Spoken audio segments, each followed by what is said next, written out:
அனைவருக்கும் வணக்கம். குரு வாழ்க, குருவே துணை. உலகில் ஜோதிடத்தின் மீது நம்பிக்கையுள்ள அனைவருமே தங்கள் ஜாதகத்தை பார்க்கையில் கேட்கின்ற முதல் கேள்வி, சார், எனது ஜாதகத்தில் ஏதாவது நல்ல யோகம் இருக்கிறதா என்பதாகத்தான் இருக்கிறது. இந்த யோகம் என்ற சொல்லுக்கு கிரகங்களின் இணைவு, சேர்க்கை என்றுதான் பொருள். ஜோதிடத்தில் அனைத்துமே யோகம் என்ற பெயரால் தான் அழைக்கப்படுகிறது. மரணத்தை கூட ஜோதிடம் யோகம் என்ற பெயரில்தான் சொல்கிறது, மரண யோகம் என்று. ஜோதிடத்தில் 6000க்கும் மேற்பட்ட யோகங்கள் ஞானிகளால் சொல்லப்பட்டுள்ளது. இந்த 6000க்கும் மேற்பட்ட யோகங்களை 2 பிரிவுகளாக பிரிக்கலாம். ஒன்று மனிதனுக்கு தீமைகளை தரக்கூடிய யோகம், இரண்டாவதாக மனிதனுக்கு நன்மைகளை மட்டுமே தரக்கூடியதாக இருக்கின்ற யோகம்.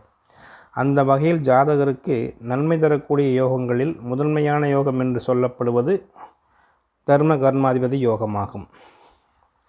ஒரு ஜாதகத்தில் உள்ள 1, 5, 9 என்ற திரிகோணத்தில் முதன்மை திரிகோணமான 9ஆம் அதிபதியும் 1, 4, 7, 10 என்ற கேந்திரங்களில் முதன்மை கேந்திரமான 10ஆம் அதிபதியும் இணைவது தர்ம கர்மாதிபதி யோகம் என்று ஞானிகளால் சொல்லப்பட்டிருக்கிறது. சரி, இந்த 2 பேரும் இணைந்தாலே யோகமா என்றால் யோகம்தான். ஆனால் சில குறிப்பிட்ட அமைப்பில் இருக்கும் பொழுது தர்ம கர்மாதிபதி யோகம் சிறப்பாக செயல்பட்டு ஜாதகருக்கு நல்ல பெயர், புகழ், கௌரவம், அந்தஸ்து, பதவி, சமூக அங்கீகாரம் போன்ற நல்ல பலன்களை ஜாதகருக்கு தருகிறது. சரி, இந்த இணைவு எங்கெல்லாம் இருந்தால் சிறப்பான யோகம் தரும் என்று பார்க்கலாம். உத்தர காலாமிர்தம் என்ற நூலில் மகாகவி காளிதாசர் அவர்கள் இந்த இணைவு 6 விதங்களில் இருந்தால் மட்டுமே சிறப்பான ராஜயோகம் தரும் என்று சொல்லியிருக்கிறார். அது எப்படி என்று பார்க்கலாம். 1. 9, 10ஆம் அதிபதிகள் தமது வீடுகளில் ஆட்சி மூலத்திரிகோணம் பெற்று அமர்ந்திருப்பது.